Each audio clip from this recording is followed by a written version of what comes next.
Good morning, students.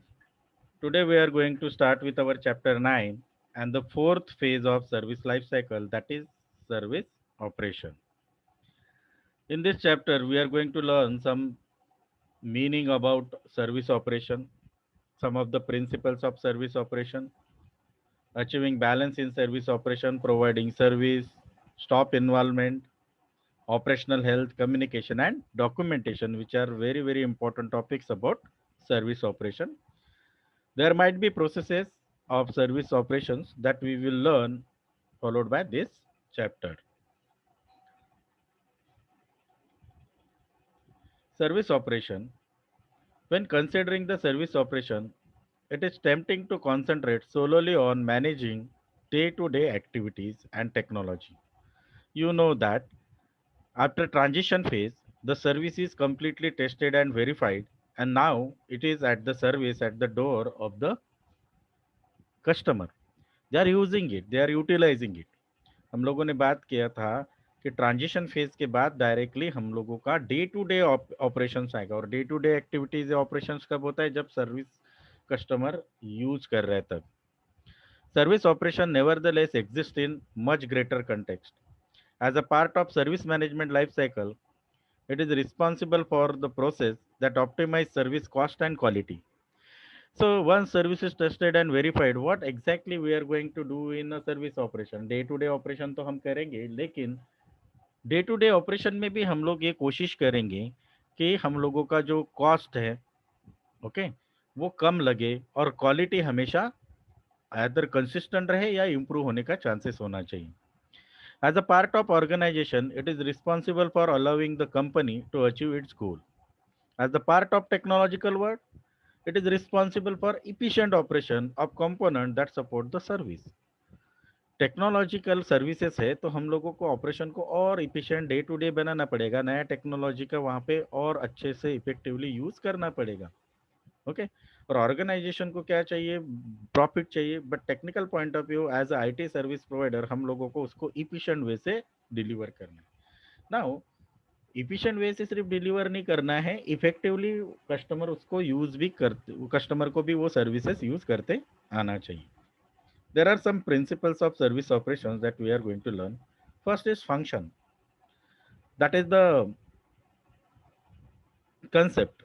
A function is a logical concept referring to the people and automated actions performing defined process. Okay, I'll just repeat that. Please have a look on this. A function is a logical concept referring to the people and automated actions performing a defined process, activity, or combination of processes or activities. जब लोग और उनका predefined automated actions with the help of machine, as we are talking about IT services, okay, and predefined processes और एक process या multiple processes जब करते हैं तो उसे कहते हैं एक function.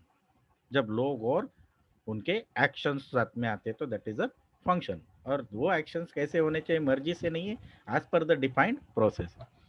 In larger organisation a function can be broken up and carried out by various department. जैसे टीम्स एंड ग्रुप्स हम लोग बनाकर उनको डिवाइड कर सकते हैं और वो that can be incorporated into single organisational unity. Desk of service और सर्विस डेस्क, मतलब सर्विस डेस्क में भी हम लोग डिफरेंट डिफरेंट कॉल्स के लिए डिफरेंट डिफरेंट लोग हायर कर सकते हैं जो लोगों से कम्युनिकेट करेंगे. मतलब जितना ज़्यादा बड़ा फंक्शन रहेगा तो वो पॉसिबल नहीं है एक दूसरे बंदे को करने के लिए, तो that can B divided into सब ग्रुप्स. अब फिर ग्रुप क्या हो गया? A group is number of similar persons or people in some way. Groups refers to the people who carry out similar activities, although they work on different technology or report to the different organizational structure or even different companies. For example, clerical job in the college, like, but college might be different, structure might be different, but clerical people is going to do the similar kind of work. But some of the colleges might have their own software for working of them, and some of the college clerks are working in the Excel, but they are part of similar activities. Okay, that's why they are called as a group. Groups are not usually formal organizational structure, but they are very useful in defining common organizational process. For example, you ensure that everyone who resolve incident completes the record of incident in the same way. मतलब जो जो लोग incident solving के mechanism में या फिर कोशिश में इन्वॉल्व थे, उन्हीं लोगों को रिपोर्ट फाइल करना पड़ेगा सिमिलर वे से, और दूसरे इंसिडेंट वालों को भी सिमिलर वे से. There is another concept called as division. A division refers to a number of department, often might be separated by geographically or by product line, or they can be grouped together. For example, division can we can say as a department, another word हम लोग उसको use कर सकते हैं जो specific task के लिए एक पर्टिकुलर डिवीजन बनाया जाता है. A division is usually independent and can plan and carry out all activities within the supply chain. Obviously, her division का या फिर हर डिपार्टमेंट का अपना अपना एक एम रहेगा. So that's why they can plan according to achieve their aim and carry out all the activities within supply chain. There is another concept called as role. A role refers to the set of related behaviors or actions carried out in particular context by a person. So it is all about human for whom the management or senior management is going to assign some responsibility. Okay. So the role can be done by the individual person, or responsibility can be shared among the team or group. So role can be of one person, role can be of group, role can be of team. A technical department can, for example, play the role of problem management in diagnosing root cause of incident. तो technical department में multiple लोग रहेंगे, लेकिन उनका एक role रहेगा कि वो फाइंड आउट करेंगे कि रूट कॉज क्या है, क्यों प्रॉब्लम्स आ रहे हैं. द सेम डिपार्टमेंट में also play the number of other roles in different time. For example, okay, अलग टाइम पे अलग रोल करेंगे. कभी डायग्नोसिस का काम करेंगे, कभी टेक्निकल सपोर्ट का काम करेंगे, कभी टेक्निकल प्रॉब्लम सॉल्व करने का काम करेंगे. The impact of change, the role of change management, management of device performance under their control in the capacity management can be accessed. So same team can play the role in change management, also can play the role in capacity management में जो भी technical person का team रहेगा. There is an interesting thing to discuss here, how we can achieve the balance in service operation. You know the services are day-to-day operations, okay, okay, in front of the customer while we are delivering the actual service and charging them for money. Service operations are more than just repeated performance of a standard set of product procedures or activities. Okay, they are not simply repeated things, they are more than that. So repeated क्यों नहीं है? लोगों को तो same type का quality चाहिए. नहीं, अगर आप लोग एक काम बार बार कर रहे हो और सालों साल वही काम उसी तरीके से कर रहे हो, तो that is not called as a progress in service operation. आपका काम डे बाय डे इम्प्रूव होना चाहिए. कंसिस्टेंसी इज गुड, लेकिन डे बाय डे सर्विस में आप लोगों को अपने काम करने में भी ईज लानी चाहिए, और कस्टमर को फैसिलिटेशन देने में भी, या फिर उनको ईज, कस्टमर को भी ईज होनी चाहिए, या फिर उनको इम्प्रूव्ड परफॉर्मेंस आपको देना चाहिए. So that's why it is not only the repetition of same performance day and day by day, but it is improving the performance day by day. The all function, processes and activities are designed to provide specified and agreed level of service, but must be carried out in ever changing setting. Because कब कब situation कैसे आएगा, कब आप लोगों को performance level बढ़ाना पड़ेगा, that depends on the situation. This conflict between maintaining the status quo, that means consistency, and adapting to the changes or innovation in the business environment and technology. तो इसके लिए आप लोगों को सर्विस ऑपरेशन में vigilant होना पड़ेगा, क्योंकि आप लोगों ने टेस्टिंग, प्लानिंग, डिजाइन, ट्रांजिशन सब कुछ एक तरीके से किया गया, और आपको अभी बताया जा रहा है कि ऑपरेशन फेज में आप लोगों को इम्प्रूवमेंट के लिए और नए चेंजेस को अडॉप्ट करने के लिए भी रेडी रहना पड़ेगा, depending on the situation. Therefore, one of the key role of service operation is to address this conflict and strike a balance between conflicting priorities. So, what kind of conflicts there are? There might be internal IT view. This is a very important question for theory. Okay, conflicts. Internal IT view. The internal IT view focuses on the way in which IT components or our hardware or software and systems are managed to deliver the service. An organization here is out of balance and is in danger if not meeting business requirement.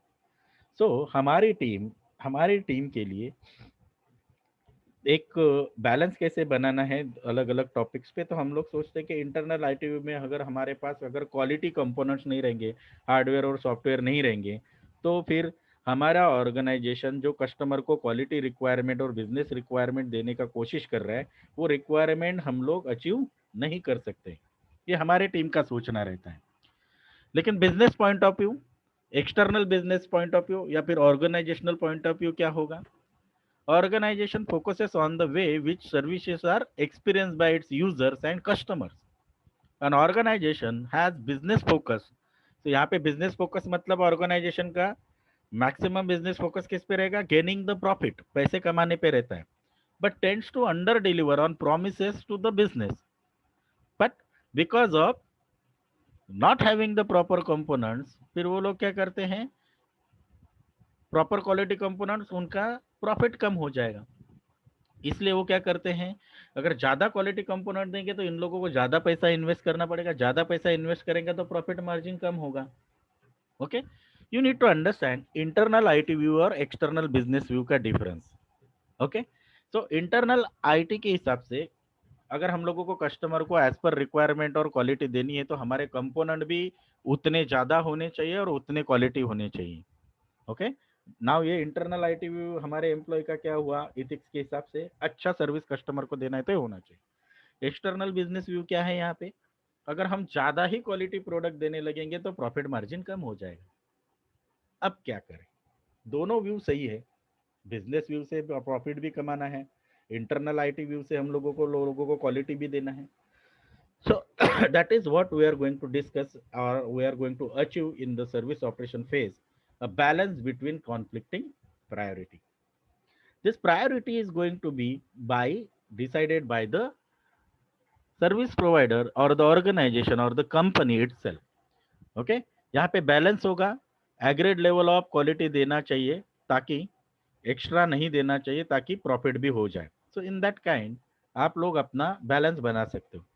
Okay, required ही देना है, जिसका charge कर रहे हैं उतना ही दे रहे हैं और जिसका चार्ज कर रहे हैं उतना ही दे रहा है, तो उतना ही प्रॉफिट होगा। ज्यादा ग्रीडी भी किसी ऑर्गेनाइजेशन को बनना नहीं चाहिए।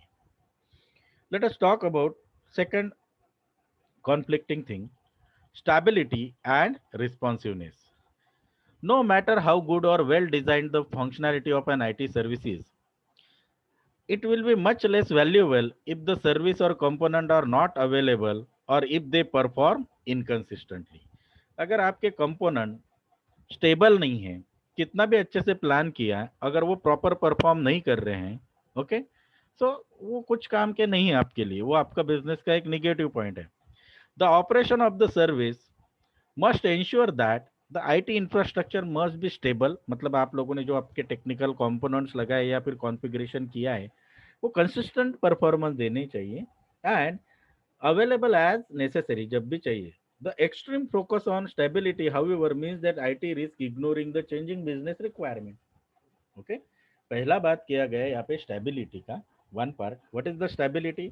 जैसे आपने प्रॉमिस किया कंसिस्टेंट परफॉर्मेंस देना चाहिए, आपके कंपोनेंट प्रॉपरली वर्क करने चाहिए with same type of quality. But यहाँ पे और भी एक पॉइंट दिया है, एक्सट्रीम फोकस अगर हम स्टेबिलिटी पे दिखाते हैं, मतलब अगर कंपोनेंट खराब हो गया तो उसके लिए अननेसेसरी बैकअप, एक पहला बैकअप दूसरा बैकअप एक्स्ट्रा चीजें करके रखते हैं, that means IT risk ignoring the changing business requirement. अगर आप कंसिस्टेंसी पे ज्यादा ध्यान देते हो तो आप लोग इनोवेशन पे कम ध्यान देते हो, that is the whole point.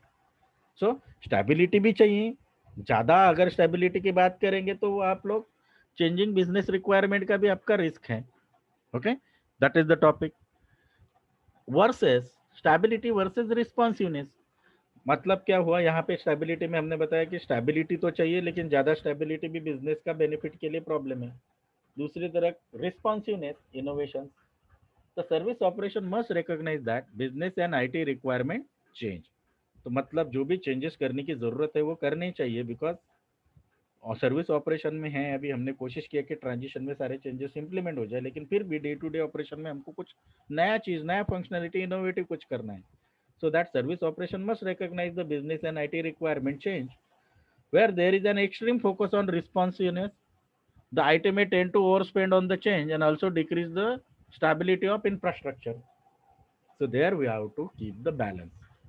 Okay, क्या बताया गया, स्टेबिलिटी भी इंपॉर्टेंट है, रिस्पॉन्सिवनेस मतलब चेंजेस को रिस्पॉन्ड करना भी जरूरत है, इनोवेशन लाना भी जरूरत है, लेकिन there should be a proper balance in service operation phase. How to achieve this in whole service operation chapter and its processes we will come to know that, but still we will discuss the points of conflicts. Cost of service. An organization with extreme focus on cost, मतलब customer का cost कम होना चाहिए, is out of balance and it is in danger of losing service quality because of heavy cost cutting. वो चाहते हैं कि customer को कम पैसे में मिले, और कस्टमर को कम पैसे में देना है तो अपनी जेब में सो नहीं दे सकते, तो क्या करते हैं, अपना क्वालिटी में कमियां लाते हैं और उससे क्या करते हैं, हेवी कॉस्ट कट करते हैं. तो उसके बाद क्या होता है, the loss of service quality lead to loss of customer, in which turn lead to be further cost cutting and negative cycle continues. Okay, पहले कस्टमर को कम पैसे में देना है, इसलिए खुद का क्वालिटी कम करते, खुद का क्वालिटी कम करते तो कस्टमर कम हो जाते, कस्टमर कम हो जाते तो और क्वालिटी कम कर देते. तो so this cycle goes on, that is called as cost of service. On the other hand, if you are going for an quality, an organization with extreme focus on quality has a happy customer, उनके सारे customer happy रहेंगे, but they may be over cost more than strictly necessary, resulting higher cost and effort. कुछ ज्यादा ही quality पे focus किया तो company का ज्यादा पैसा जाएगा, कस्टमर उनको सेटिस्फाइड मिलेंगे लेकिन उनके बिजनेस को प्रॉफिट नहीं होगा. The aim should be consistently to be provide its customer and user with agreed level of quality of IT service, while at the same time keeping the cost and use of resources at optimum level. You need to keep balance between cost of service and quality of service.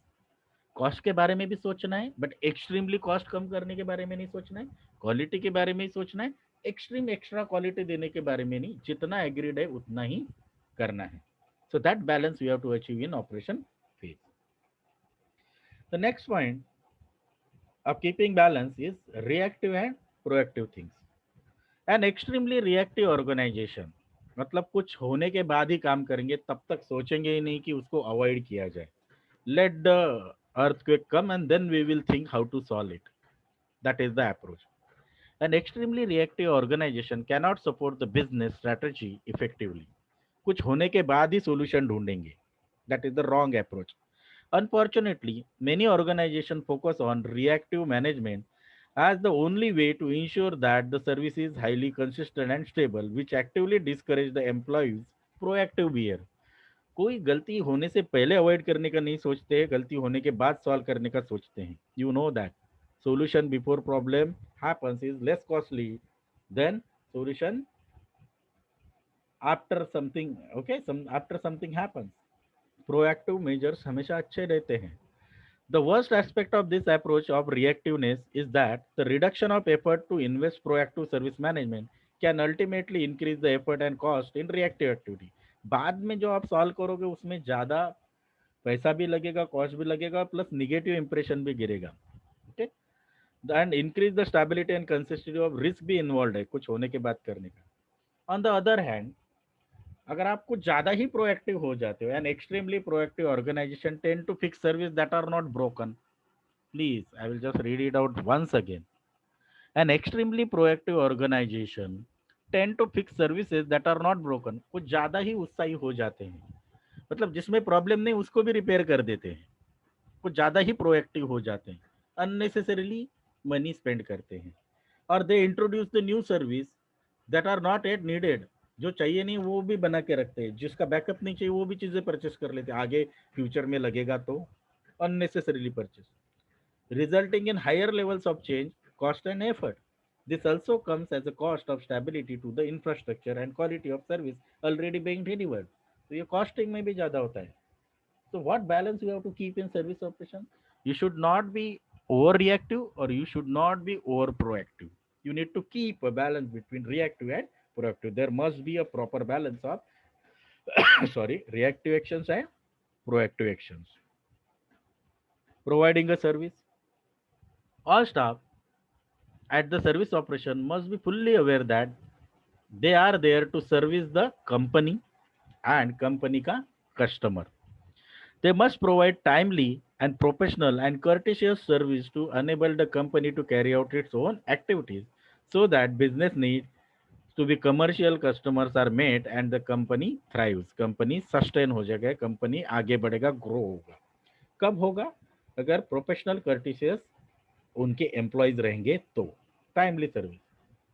So it is important that staff are trained not only in the way that how IT services are delivered and supported, but also in the way of this service should be provided. अपना काम कैसे करना है ये भी उनको पता चाहिए, चलना चाहिए, और ओवरऑल सर्विस कस्टमर को कैसे प्रोवाइड करते हैं वो भी उनको ट्रेनिंग मिलना चाहिए. For example, employee who are capable and efficient in delivering service may still cause significant customer dissatisfaction. फिर से मैं आप लोगों को एग्जांपल बताता हूँ. जो एम्प्लॉय कैपेबल है, उनके पास नॉलेज है सर्विस डिलीवरी का, उनसे भी, उनकी वजह से भी कस्टमर डिससेटिस्फाई हो सकता है या नाराज हो सकता है इफ दे आर इनसेंसिटिव और डिस्करेजिंग. आपके पास नॉलेज है, आप वेल ट्रेंड हो, लेकिन आपको कस्टमर से बात कैसे करना है, कम्युनिकेट कैसे करना है, रिस्पेक्ट कैसे दिखाना है, वो अगर पता नहीं है तो आपका एरोगेंस की वजह से आपके कस्टमर नाराज हो जाएंगे. सो कंपनी को चाहिए कि अपने एम्प्लॉयज को, जो जो कस्टमर से फेस होते हैं या फिर जो भी है, every employee suppose to be taught a proper etiquettes, उनको प्रॉपर एटिकेट सिखाने चाहिए. In contrast, no amount of being pleasant to a customer is helpful if the service is not provided. और दूसरी बात ऐसे है कि आप लोग कस्टमर से बहुत ही अच्छे हों, बहुत अच्छे से बात करते हैं, आपके एम्प्लॉय तो हर जगह पे हर प्रॉब्लम में स्माइल करते रहते हैं. वो बोल रहे हैं सर रिपेयर करो ना, आप सिर्फ स्माइल दे रहे हो, हाँ हाँ सर हम करेंगे, और आपको रिपेयर करते नहीं आता, मतलब नॉलेज ही नहीं है सॉल्व करने का, तो सिर्फ स्माइल से काम नहीं हो पाएगा. ओके. ओके, दोनों चीजें हैं. आप इनसेंसिटिव भी नहीं हो सकते हो नॉलेज के साथ, और विदाउट नॉलेज आप कितने भी सेंसिटिव हो गए तो भी कुछ फायदा नहीं. तो क्या होना चाहिए? आपके पास नॉलेज भी होना चाहिए, आपके पास पेशेंस भी होना चाहिए, एटिकेट्स टूवर्ड्स द कस्टमर भी होनी चाहिए. A key element of being component service provider places much emphasis on recruiting and training staff to develop a skills dealing with managing customer relationship and interaction as on the technical skill in the management of IT environment. So आप लोगों को technical knowledge भी चाहिए और customer relationship how to handle that वो भी knowledge होना चाहिए. Okay. So let us talk about the staff involvement in operation phase while in service design and service transition. Operation phase में सर्विस ट्रांजिशन के कुछ लोगों का इन्वॉल्वमेंट होता है प्लस सर्विस डिजाइन फेज का. It is extremely important that service operator या फिर service design operator participate in the service design and service transition. जो सर्विस ऑपरेटर मतलब कौन है? हम लोग जो सर्विस ऑपरेशन एक्चुअल कर रहे हैं या फिर कस्टमर को डायरेक्टली सर्विस दे रहे हैं. The people those who are involve in service operation called as service operator, they should be part of design and service transition. ताकि जब डिजाइन और सर्विस ट्रांजिशन में टेस्टिंग हो रहा है तो उनको पूरी तरीके से सर्विस कैसे बनाया गया था, क्या आर्किटेक्चर था और किस तरीके से डिलीवर करना है उसका प्रैक्टिस हो जाए. डिजाइन में उनको आर्किटेक्चर समझेगा और ट्रांजिशन में उनको हाउ टू डिलीवर सर्विस ये समझेगा. Sorry. And where appropriate in the service strategy, जरूरत रहेगा तो रिक्वायरमेंट गैदरिंग में भी. An effective set of service design process is one key to achieving balance in the service operation. So, what they need to do, because they need to have clear definition of IT service objective and performance criteria. जब service operator को service operation phase में जो लोग हैं, अगर वो service strategy में से क्लियर डेफिनेशन ऑफ ऑब्जेक्टिव्स ले लेते हैं उस सर्विस का और उनका परफॉर्मेंस क्राइटेरिया, तो they will be aware how to deliver a quality service to the customer. Linkage of IT service specification to IT infrastructure performance, ये उनको डिजाइन फेज में से पता चलेगा. Definition of operational performance requirement, ये भी उनको डिजाइन से पता चलेगा. सर्विस एंड टेक्नोलॉजी मैपिंग इनको ट्रांजिशन फेज से पता चलेगा. Modelling of the effect of changes in technology and changes, ये भी उनको ट्रांजिशन फेज में पता चलेगा. appropriate customer or service based on evaluation, investment, return and cost cutting strategy, that also they can learn from design as well as in service transition phase. तो service operator को इन वजह से, इन इस knowledge को जो हमने टॉपिक वाइज अभी बात की उसके लिए डिजाइन स्ट्रेटजी और ट्रांजिशन फेज में पार्टिसिपेशन होना चाहिए before they start actual operation phase में work. The nature of involvement of IT operation management should be carefully positioned. Okay उनको कहाँ पे इन्वॉल्व करना है ऑपरेशन के पीपल को ऑब्वियसली सर्विस डिजाइन फेज में in service management life cycle using the set of process and not of service operation independent function. So yes, service operation के people service design में भी involve होने चाहिए service transition में but सब जगह पे नहीं नॉट इन एवरीवेयर जो प्रोसेसेस उनको सर्विस ऑपरेशन फेज में यूज करने वाला है या इफेक्ट करने वाला है डिजाइन का या this one what we can say transition का जैसे रिलीज एंड डिप्लॉयमेंट उनको पता होना चाहिए कि प्रोडक्ट कैसे वर्क होता है so उसी प्रोसेस में इन्वॉल्व करो not everywhere as a result many of the people involve in service design are from IT management if you are involving them not only should this to be encouraged उनका participation encourage भी करना चाहिए but service staff should be measured by their involvement in service activities and these activities should be included in job description and roles जब आप उनको service operation में assign कर रहे हो तब आप लोग वहाँ पे डिस्क्रिप्शन में उनका लिखोगे कि they have already participated in service design phase into that XYZ process. So this will help to ensure that continuity of business requirement and design and operation of technology and also to ensure that what is designed can be operated. Design phase का knowledge अगर service operation में लोगों को रहेगा तो that can be delivered as per the requirement of design in order to ensure consistency and to ensure both stated business and managed business requirements are met IT operation management personnel, the people those who are working in IT operation phase should also be involved during service transition. Next topic is operational health. Many organizations find it helpful to compare service monitoring and control with health surveillance and control. We will talk about what is operational health. The operational health can be determined by isolating the number of important signs on the device or devices or services that are critical to be successful performance of a vital business role. This could be the use of bandwidth in a network segment or use of memory on large server. Okay.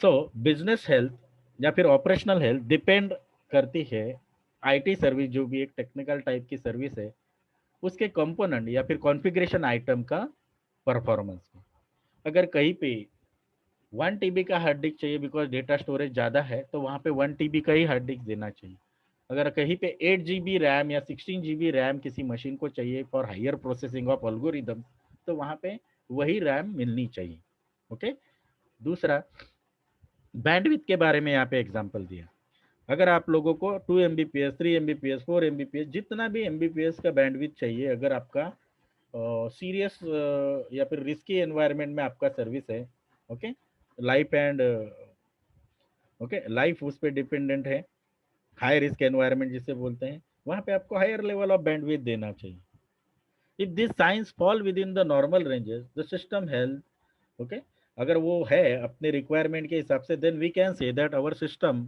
Is healthy and require no further attention लेकिन कहीं पे हम लोग less performing asset डाल रहे हैं कम configuration item डाल रहे हैं ताकि हम लोगों का कॉस्ट कटिंग हो जाए या फिर हमारे पास अवेलेबल नहीं कोई भी रीज़न हो सकता है so that becomes a threat to operational health. This reduction in a need of extensive monitoring lead to cost reduction. और दूसरी एक बात बताया है कि आप लोगों को वो जो कंपोनेंट दो it is electronic component sorry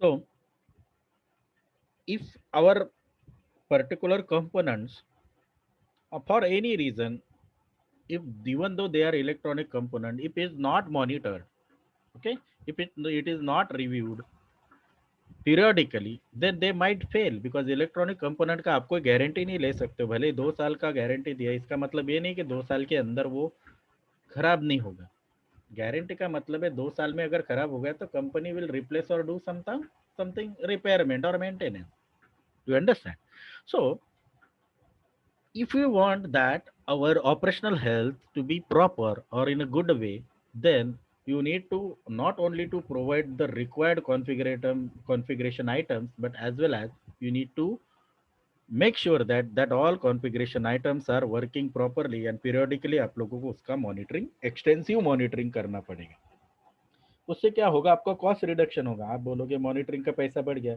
लेकिन मॉनिटरिंग किया तो क्या होता है, कंपोनेंट फेल होने के पहले आपको जैसे ही सिम्टम्स या साइंस मिलते हैं, आप लोग उसको जल्दी से चेंज कर देते हो। That means you are having keen observation on your operational health, and the operation team and department focusing on the relevant areas for the service to success. क्योंकि शुरू सर्विस में अगर कोई ब्रेक होता है सर्विस, तो दैट इज नेगेटिव से। It is important to check system more thoroughly from time to time, periodically. हम लोगों ने थोड़ी देर पहले वही डिस्कस किया, for problem that do not affect the vital signs immediately. For example, this might work well but it is mean time between failure, that is the failure होने के बाद और फिर से पर्टिकुलर कंपोनेंट वर्क करने के बीच का जो टाइम रहता है, उसे कहते हैं mean time between failure. That could be close, कम से कम होना चाहिए। हुआ भी तो क्या होगा, थोड़ी देर के लिए बंद होगा और फिर से जल्दी शुरू होगा। अगर मीन टाइम बिटवीन फेल्यूअर्स अगर कुछ ज्यादा रहेगा, मतलब एक सर्विस बंद होने के बाद या कंपोनेंट बंद होने के बाद आपको उसको रिस्टोर करने के लिए ज्यादा टाइम लग रहा है, that is not good for operational health. In this case, system should be removed from the operation and thoroughly examined or checked for its health, जिसमें electronics component भी हो सकते हैं। This means that component health checks should be balanced with end-to-end checks. Operational health depends on the ability to investing in reliable and sustainable infrastructure to prevent incident and problem. Operational health का concept ही है, because electronics component होने के बावजूद भी, hardware component होने के बावजूद भी, उसका हम लोगों को रेगुलर चेकअप करना पड़ेगा या फिर रिव्यू या टेस्टिंग करना पड़ेगा, ताकि वो रिलायबल और सस्टेनेबल रहे। This is achieved by well designed availability and proactive problem management. Not so extreme proactive management, but proactive management चाहिए, proactive problem management. At the same time, operational health also depend on ability to identify and effectively locate the defects. पहले तो हम लोगों को वो मिलने चाहिए कहाँ पे प्रॉब्लम हो सकते हैं, प्लस उनको प्रॉपरली किस कंपोनेंट को रिप्लेस या रिपेयर की जरूरत है वो पता होने चाहिए। तो आपके लोग उतने केपेबल होने चाहिए in order to minimize their impact on service. This requires strong management, preferably automated management, क्योंकि टूल्स रहते हैं okay of incident and problems. अभी यहाँ पे ऑटोमेटेड कैसे रहता है, कुछ कुछ कंपोनेंट अगर उसमें कुछ प्रॉब्लम रहेगा, तो जैसे कंप्यूटर का ही देख लो, अगर आप उसमें से रैम निकाल लेते हो, तो देर इज अ बीप का एक लॉन्गर साउंड आता है। So that tells the system owner कि यहाँ पे कुछ प्रॉब्लम है। सो ऑटोमेटेड भी हो सकता है if you are using that one, that is just a example. The idea of operational health also lead to specialized area known as self healing. कुछ कुछ प्रॉब्लम तो खुद से ठीक होने चाहिए, या फिर अपने प्रॉब्लम से सिम्टम्स इलेक्ट्रॉनिक मशीन बता देते हैं। जैसे आप लोगों को एक जस्ट जनरल एग्जांपल दे रहा हूँ, नॉन इलेक्ट्रॉनिक जो वाटर प्यूरिफायर रहते हैं, उसको एक बैटरी आता है कि कितने तक लेटर से वो 1000 लीटर का आप लोगों ने एक वाटर प्यूरिफायर लिया। जब आप 1000 लीटर वाटर आप लोगों का यूज करके होता है, कंज्यूम करके होता है, तो ऑटोमेटिकली उसका बैटरी रेड सिग्नल देता है और फिर वाटर नीचे फिर से प्यूरिफाई होना का रुक जाता है। So that is one kind of process of automated self-healing process. This applies to availability and capability and knowledge, incident and problem management, that refers to the system designed withstand with most severe operating condition to detect, diagnose and recover from the most incident and known errors. इसको automate कर सकते हैं। There are many different names of the self healing system, such as autonomous system होता है, adaptive system होता है, dynamic system होता है। It's characteristics include resilience is designed and integrated into system including multiple redundant disks और multiple processes. मतलब एक disc fail हो गया तो बैकअप के लिए दूसरा डिस्क रहेगा, तो सेल्फ हीलिंग हो गया। दूसरा डिस्क कब काम में आएगा, इसके फेल्यूर में। और एक सिंपल घर में जो यूज होता है रेजिलेंस का, वो आप लोगों को बताते हैं इन्वर्टर। इलेक्ट्रिसिटी फेल हो जाता है, ऑटोमेटिकली आपका इन्वर्टर शुरू होता है। Okay, this protect the system from hardware failure such as the duplicated hardware component can continue to operate. Self healing में the system software data and operating system resilience is also design for example of mirror database. हम लोग replication कहते हैं।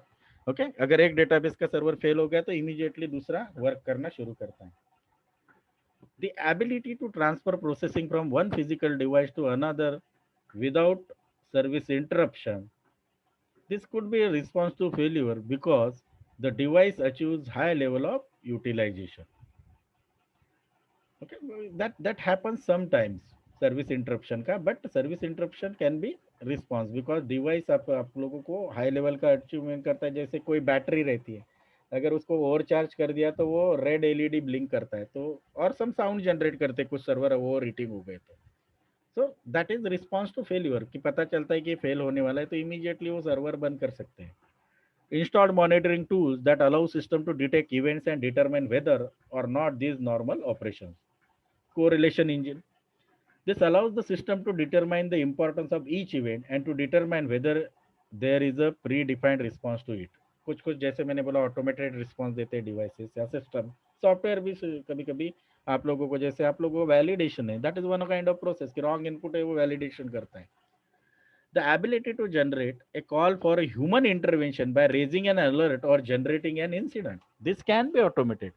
IT service में ये जो last example उन्होंने दिया है ये काफी है। जैसे सर्वर, कोई मेजर सर्वर रहते हैं, ब्लेड सर्वर्स रहते हैं। ओके, क्लाउड कंप्यूटिंग जब आप पढ़ोगे तो आपको डिफरेंट सर्वर्स के बारे में पता चलेगा। तो ब्लेड सर्वर में एक मैकेनिज्म है, अगर सर्वर रूम अगर ओवर हीट हो गया तो ऑटोमेटिकली कॉल डायल होकर जो भी सिस्टम इंजीनियर्स है उनको अलर्ट जाता है कि यहाँ पे कुछ प्रॉब्लम है, आपको सॉल्व करना है, ह्यूमन इंटरवेंशन की जरूरत है। This all comes under the operational health. Next is interesting topic is communication. A proper communication with other IT team and department within the operation phase is very, very important because it also involves the department, other users, actual customers, and the service team and department themselves. So it is very, very much required that proper communication must be there। Operation phase में customer आपको पैसा देकर आपसे service ले रहे हैं, वहां पे अगर आप उसको नाराज करते तो होल बिजनेस पे आपका नेगेटिव इम्पैक्ट पड़ सकता है। तो problem can be avoided or solved by proper communication। This is not a separate process, but this is a checklist of type of communication needed to operate effectively। An important principle is that every communication has a purpose or action। कोई भी communication आप जानबूझ के तो नहीं है hello बोलोगे, कुछ आपको करना रहेगा तभी आप कम्युनिकेशन इनिशिएट करोगे। Information should not be disclose unless A clear audience exist. आप अपने आप से तो बात नहीं कर सकते हो, फिर जिनके साथ आप लोगों को प्रोसेस कंप्लीट करना है वो जब रहेंगे तो ही आप लोगों को इन्फॉर्मेशन उनको देना है।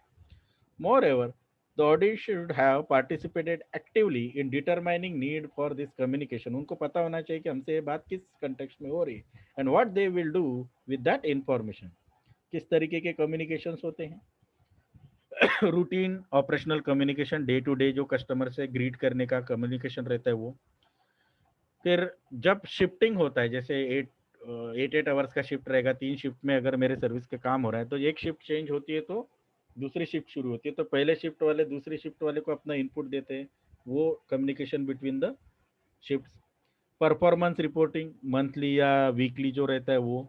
Communication while working in the project, communication related to changes, communication related to exception some unwanted thing, communication related to emergency quick basis पे होना चाहिए।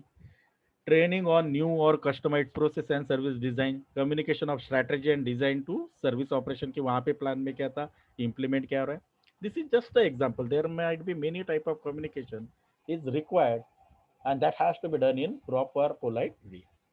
Note that there is no definitive communication medium। जरूरी नहीं कि एक ही तरीके का communication media की बात ही करना है, नहीं।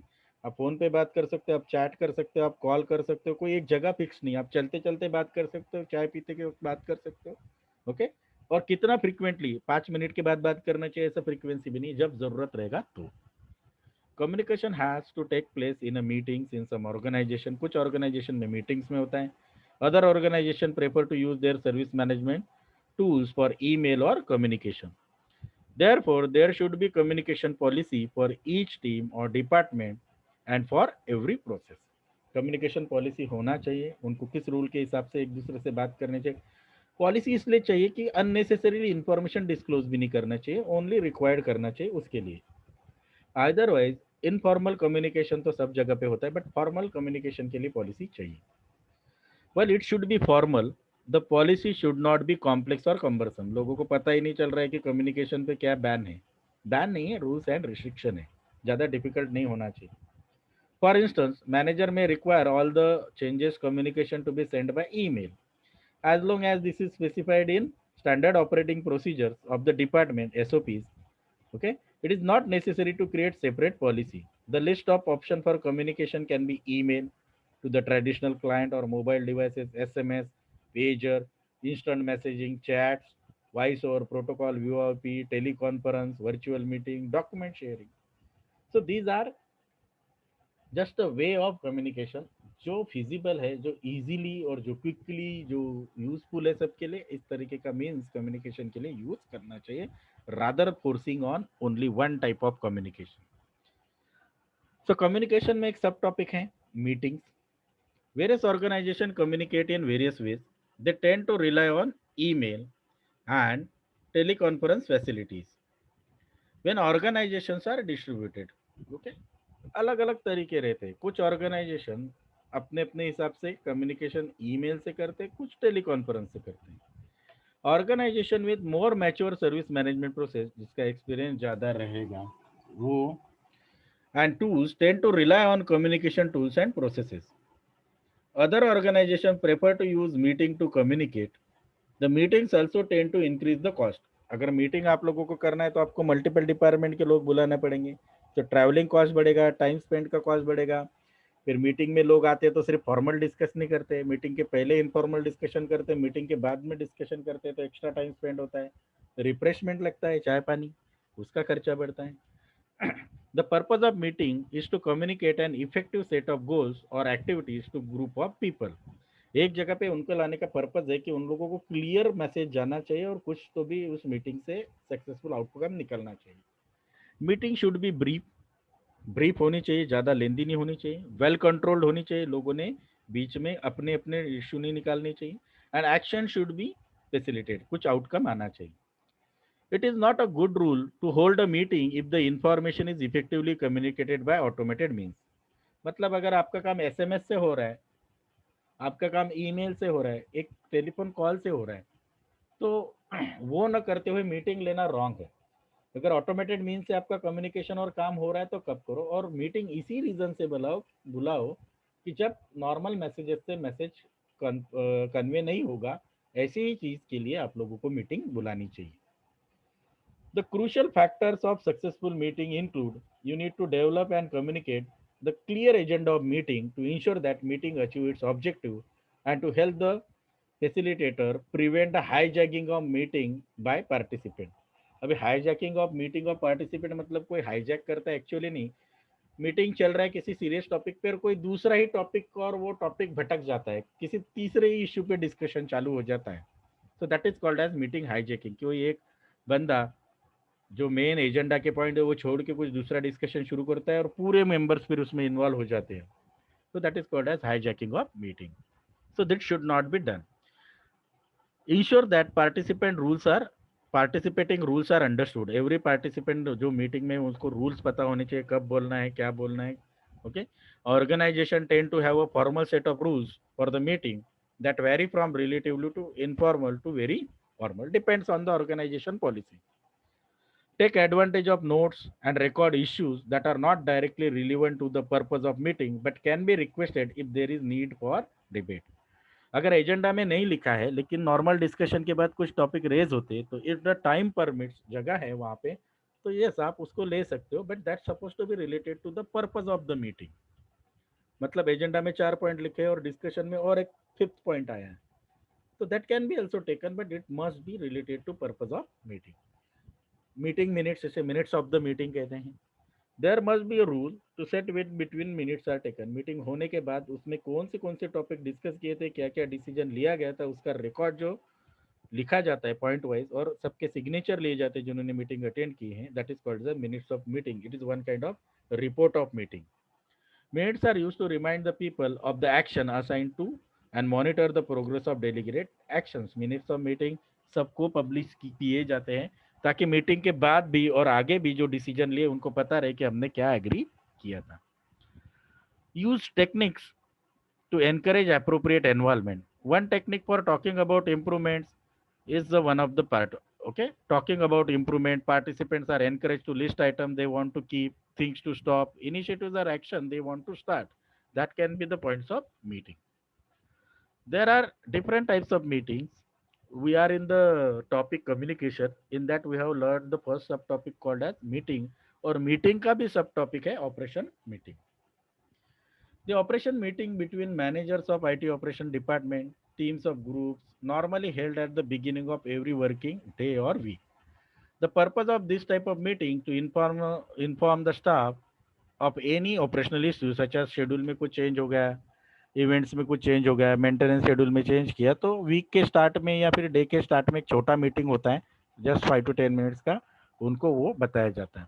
ऑपरेशनल मीटिंग ये रेगुलर होती हैं, और इसमें क्या है, एक जगह पे लोग जो कॉपरेट कर रहे हैं उनका ही मीटिंग होगा, तो उसके लिए टाइम वाइम और अरेंजमेंट करने की ज़रूरत नहीं. जैसा कॉल 8 o'clock को एक रूम में आएंगे, वहाँ पे बात करेंगे कि आज का क्या काम है, आज कोई शेड्यूल में चेंजेस है क्या, कुछ है क्या, तो वो इन्फॉर्म करेंगे, बात खत्म, लोग अपने काम पे जाएंगे. And to provide staff with opportunity to raise any issue if they aware of. और उसी मीटिंग में अगर किसी को कोई इश्यू रहेगा तो वो शॉर्ट मीटिंग में कोई एम्प्लॉय वो रेज कर सकता है. This is an opportunity for synchronization of all department in data center. It may not be possible to hold single daily meeting of operation in geographically dispersed organization. अगर अलग अलग जगह पे ऑफिस है तो हो सकता है डेली ना हो, तो वीकली, मंथली या महीने में एक बार या दो बार आप लोग कर सकते हो, 3 महीने के बाद, depending on the urgency. In this case, it is important to coordinate the agenda of meeting and ensure that there are two components of each meeting.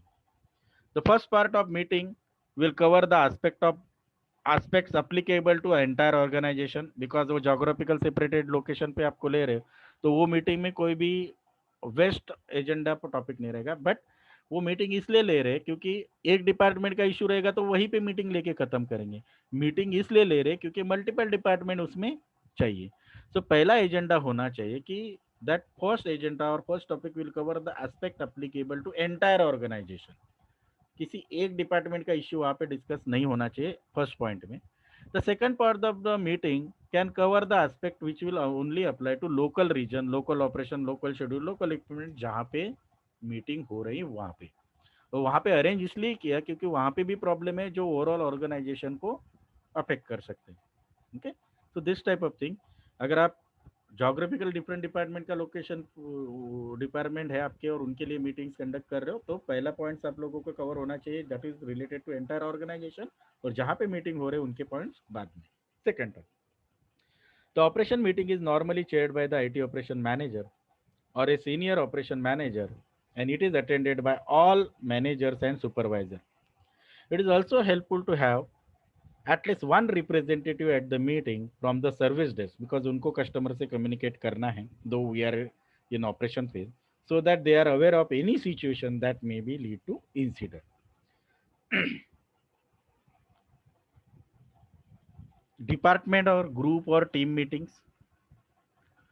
These meetings are essentially identical to the operation meeting, but are intended for single IT department और group of team. मतलब उस department का ही रहेगा जो specific काम में involve है. Each manager और supervisor transmit relevant information to his team from the operation meeting. Furthermore this meeting cover by following. मतलब अपना अपना टीम का मैनेजर ये मीटिंग बुलाएगा. उस मीटिंग में क्या रहेगा, मोर डिटेल डिस्कशन अबाउट उनके टीम का, उनके डिपार्टमेंट से related incident, problem and changes.